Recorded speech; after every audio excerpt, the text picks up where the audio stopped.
Have you ever stopped to think about the roads you drive on, or the buildings you enter, or the water from your tap? We get so used to these things that we rarely stop to think about them. Every road, bridge, and water system in Canada has a story. These stories shape our lives and connect our communities from coast to coast.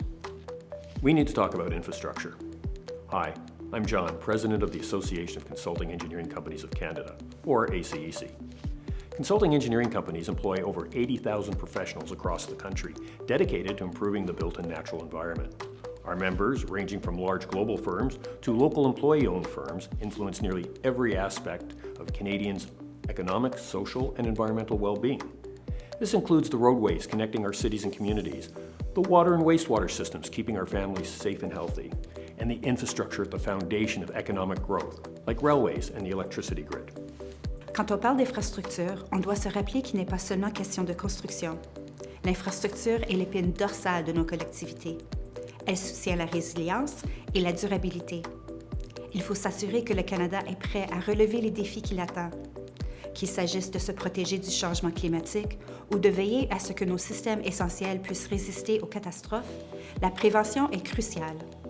Mais voilà, trop souvent, on tient ces choses pour acquises. Les routes, l'électricité et l'eau nous semblent aller de soi, jusqu'à ce qu'un problème survienne. C'est pourquoi on doit être proactif et non réactif. On pourrait penser qu'un pont est une simple structure. Pourtant, c'est plus que ça. C'est un chemin plus rapide pour rentrer chez soi après une longue journée afin de passer plus de temps avec sa famille. C'est un moyen plus sûr pour votre enfant de se rendre à l'école. Pour une entreprise locale, c'est une voie vers la croissance et la prospérité.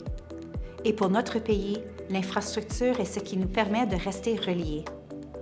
Take the Trans-Canada Highway, for example, a project spanning over 7,800 kilometers that unites our country from east to west.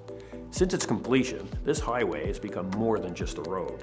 In many regions, it supports over 2 million vehicles daily, generating billions in economic benefits and strengthening communities. But infrastructure is more than just roads. It's about protecting what we have. That's why we need smarter investments, built to withstand the realities of today's climate. Canada's railway network is another example of essential infrastructure. Built in the 1800s, it now spans over 31,000 kilometers and enables over $300 billion in trade annually. That's everything from agricultural to manufacturing. Reliable infrastructure not only helps businesses, but also families who depend on these goods and services daily.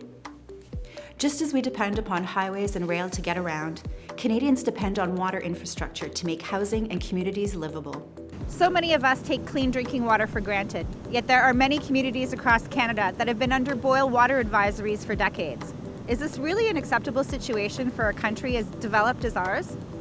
And drinking water is just one example of the infrastructure we need to meet our aspirations as a country, whether it's providing affordable housing, creating jobs and opportunity, whether it's creating the energy or trade corridors we need for a successful future or climate resilience.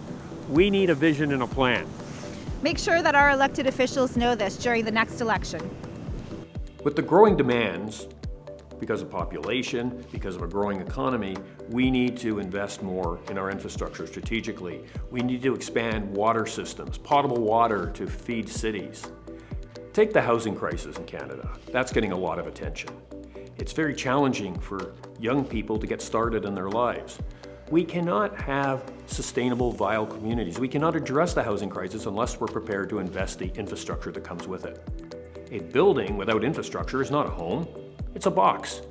We need water so that people can brush their teeth, they can shower, they can cook.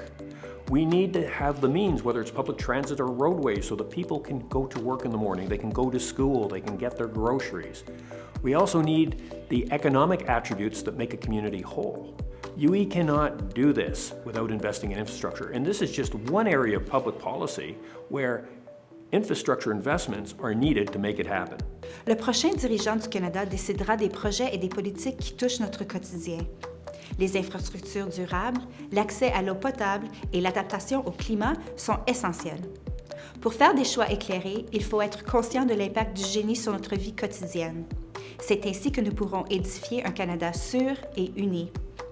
Unissons-nous pour bâtir un pays plus fort qui se tient debout aux faces des défis mondiaux. We can't afford to turn a blind eye. Every day that we delay investment, more communities face unnecessary risks. Existing infrastructure deteriorates, and more opportunity for progress slip away. We need to take a stand and demand change. What kind of Canada do we want to build for future generations? One where we invest in modern, sustainable infrastructure that keeps our communities safe and thriving, or one where we allow critical systems to fail? The choice is ours. And the time to act is now. The 2025 federal election is a turning point for our nation. Your choices will determine the future investments that shape our nation. These choices will affect everything from affordable housing to improved transit and climate resilience. And in today's global climate, investing in our country's future is more important than ever. The next election is about jobs, economic independence, and ensuring that Canada stays competitive in an ever-changing world. After the election, the people that we elect are going to return here to Parliament Hill, and they are going to be making impactful decisions about things that touch every aspect of our lives. Let's make sure that their agenda is our agenda and that infrastructure is a priority for all of us.